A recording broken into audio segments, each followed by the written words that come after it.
people of God first need to see Bible as it is.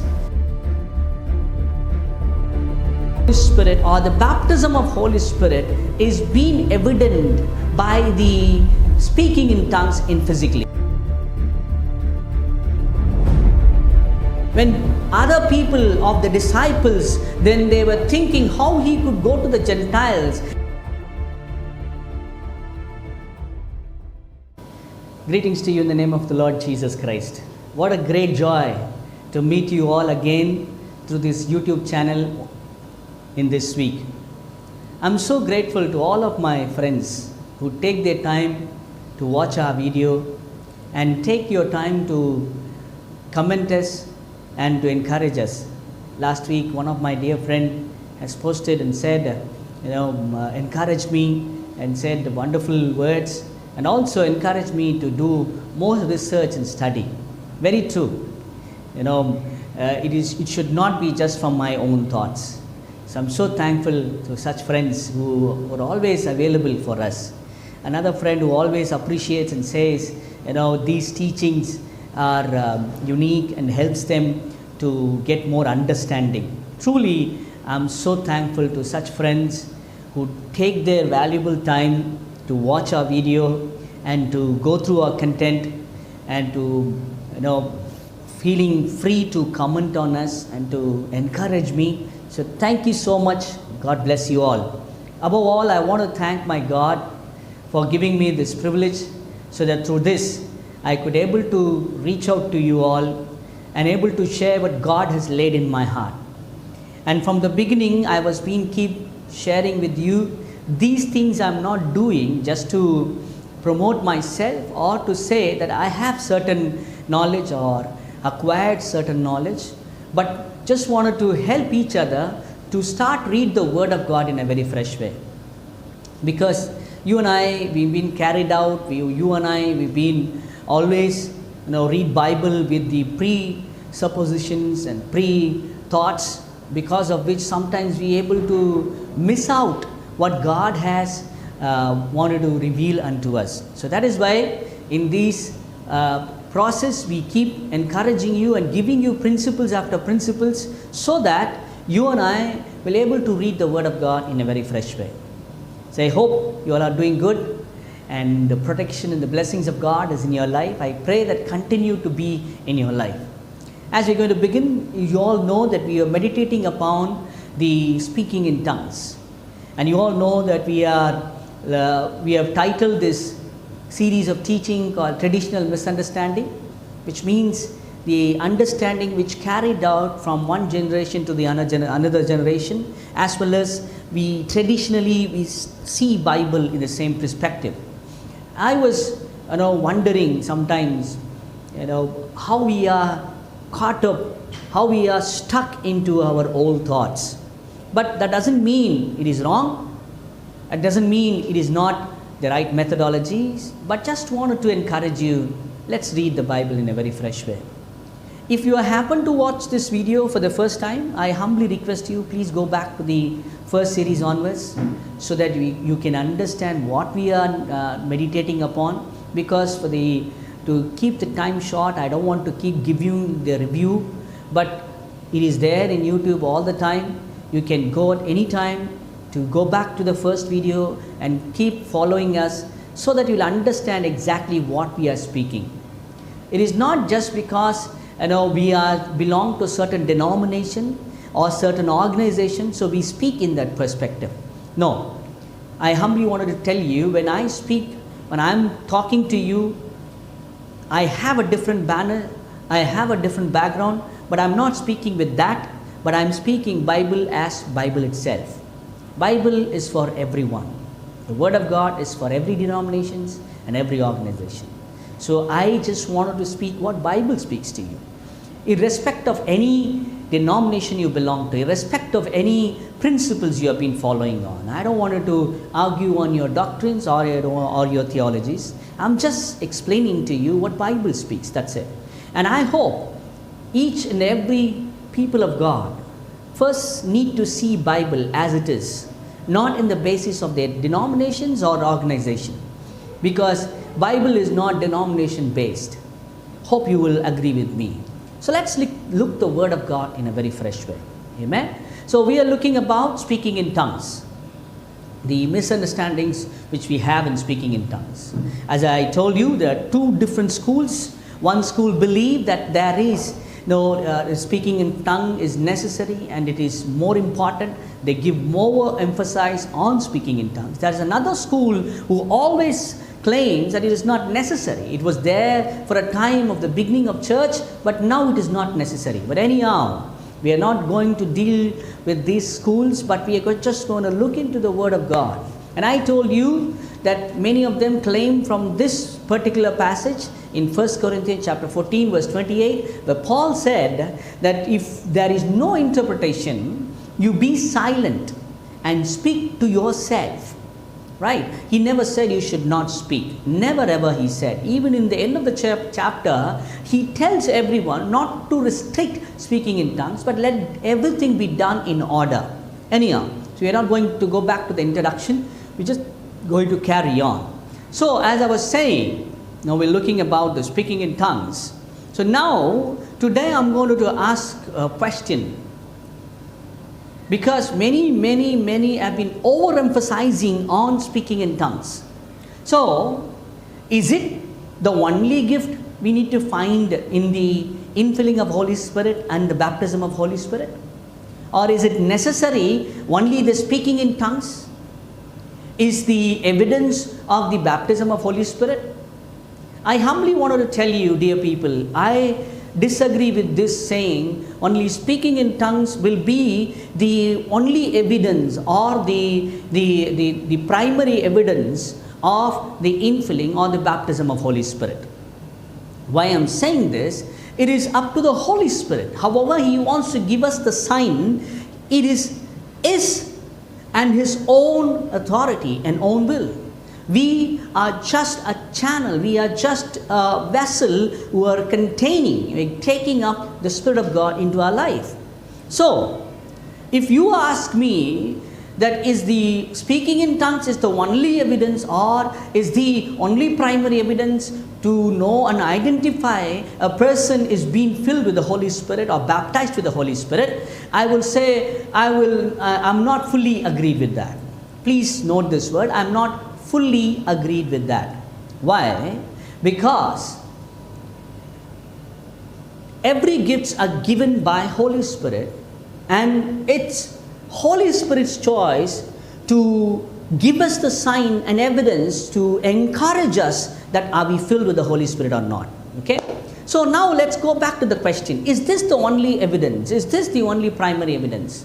But whereas when we look into the Bible, this has been the primary evidence. So that is why many denominations and many organizations, they claim the physical evidence of the infilling of Holy Spirit or the baptism of Holy Spirit is speaking in tongues. The organization I belong to, I just don't want to take the name, but I want to tell you, the organization which I belong to, they also believe in this, that speaking in tongues is an initial physical evidence of infilling of Holy Spirit or the baptism of Holy Spirit. I'm not telling or not going to teach about my organization beliefs to you, but what the Bible says. What about Bible speaks to us? That's what I just want to tell you. Is the speaking in tongues is the only evidence? I would say is not the only evidence. Partially, and in some extent, this has been the initial evidence. Please listen to me carefully. Partially and mostly, I would say, the infilling of Holy Spirit or the baptism of Holy Spirit is being evident by the speaking in tongues in physically. So, if you read in Old Testament, wherever it referred that the Holy Spirit came upon to such a person and filled the whole person, that person start prophesied. That's what in the Old Testament we read. Because in Old Testament, the prophecy, the word prophecy is being familiarly used as the evidence or the filling, the sign of filling of Holy Spirit. So that is why in Old Testament, whenever you read, it says the Spirit of God came upon him and they started prophesying. I'll just give you one or two references. You should read this and to know. In Numbers chapter 11 verse 25 to 26. Numbers chapter 11 verse 25 to 26. And also in 1 Samuel chapter 10 verse 5 to 10. In Numbers we read, in the elders and the people who have been appointed, especially Joshua was appointed, when the Spirit of God came upon them, they prophesied. In Old Testament, very prevalently we see the word prophecy, because in Old Testament, prophecy was the primary and the very familiar, the evidence of the presence of the Holy Spirit, or the power of the Holy Spirit, or the Spirit of God upon them. So that is why that every time it refers to the prophecy. Okay? So that is why in Old Testament we read, whenever the Holy Spirit came upon them, they prophesied. Okay? They prophesied. But when it comes to New Testament, if you read carefully in New Testament, but if before coming to New Testament, in Old Testament itself, wherever it says they prophesied, but if you carefully read, they did not mention what prophecy they prophesied. Am I right? It is not mentioned what prophecy they prophesied. I don't want to go into deep into that understanding. I just don't want to explain that. But in those days, the sign of coming of Holy Spirit was prophesying. But it did not mention what prophecy they prophesied. What does it mean? That means they came in the power and the control of the Spirit of God and they started speaking. The same thing we see in the New Testament. Okay? In the New Testament, the new word has been introduced called speaking in tongues. And we read it in every incident when the Spirit of God came upon to the people. The first evidence is the appearance itself in book of Acts chapter 2, when the Spirit of God came upon to the 120, the word of God said it's like tongues of fire came and rested on them, and they started speaking in tongues. That's what the word of God says. They started speaking in tongues. See, if you read before this, when Jesus was instructing his disciples, nowhere he said that when the Spirit of God will come, you will start speaking in tongues. Right? He said when the Spirit of God will come, He will lead you into the truth. He will teach you all what I taught unto you. He will empower you. And many things He says, very less referred about speaking in tongues. But we read in book of Acts, as the Spirit of God came upon to them, the tongue like fire came and rested on them and started speaking in tongues. And from there itself, even the apostles, they took it as an evidence.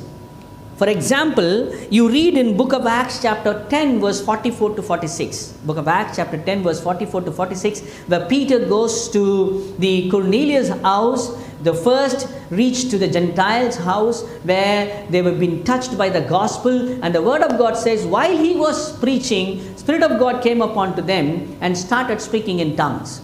So when Peter came back to the council, when Peter came back to his group, when other people of the disciples, then they were thinking how he could go to the Gentiles, and the very thing what Peter says to them is, they were also filled like us with the Holy Spirit and spoke in tongues. Right? The other evidence we see in book of Acts chapter 19 verse 6, where Apostle Paul and the other disciples, they laid their hand and they prayed, Spirit of God came upon to them and they started speaking in tongues. Okay? So that is why even today many of us, we take this as the primary or the initial evidence of infilling of Holy Spirit and baptism of Holy Spirit. Okay? It is not that the Holy Spirit only will work through this, only can do through this, but just to give an encouragement and a sign to the people they have been filled with the Holy Spirit. That's why the word of God says, whenever they have been filled with the Holy Spirit, they started speaking in tongues. Okay? They started speaking in tongues. So today I was clarifying you, was it the speaking in tongues is the only evidence of this filling of Holy Spirit? I said it is not the only evidence, but it has been primarily from the beginning, this has been the primary evidence. So that is why even today, many people, they follow it, they agree it, and they accept when the Spirit of God comes, you'll start speaking in tongues. So in next episode, we are going to see why speaking in tongues is the initial evidence. Why we take as a speaking in tongues as an initial evidence, not any other thing. Okay? So we're going to discuss in the next episode about this. But hope you've been clarified about this week that why we claim the primary or initial evidence of infilling of Holy Spirit is speaking in tongues, because we see in the Bible from the beginning, whenever the Spirit of God came upon to them, enable them to speak, enable them to utter, enable them to say. Amen. So that is why even today we believe on this. But I'm not insisting this to you. You can pray for any evidence, maybe prophesying, maybe healing, or any other. I'm not enforcing anyone. But this, from the beginning in the Bible we read, this has been the primary evidence. Hope you understand. And I believe these teachings are helping you to come more closer with the Holy Spirit and to grow in the gifts of the Holy Spirit. The Holy Spirit God will bless you and keep you, and make His face shine upon you and be gracious unto you, and lift up His countenance upon you and give you peace. Thank you. Amen.